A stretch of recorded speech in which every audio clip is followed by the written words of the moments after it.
Sa kanyang debut sa Blackwater, nagningning si Ray ng batak sa kanyang 27 points at 10 assists na nakuwang tagumpay laban sa Meralco sa PBA Philippine Cup Opener. Sinelyuhan ni ng batak ang panalo sa pamamagitan ng mahalagang free throws na nagtapos sa isang stellar debut para sa bossing. Nag-ambag din si James Shop ng 5 points na minarkahan ng kanyang unang laro sa Blackwater.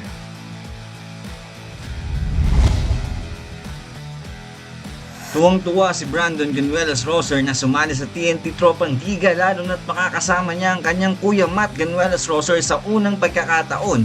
Ang hakbang ay dumating pagkatapos ng tatlong team trade na kinasangkutan ng NLEX at Blackwater na nagpapahintulot kay Brandon na muling isamang kanyang kapatid. Si Brandon ay nasasabik para sa pagkakataon at naglalayong makuha ang kanyang unang kampyonato sa liga kasama ang TNT. I-comment mo ang iyong mga saloobin at i-follow ang Sports Plus PH para always updated ka.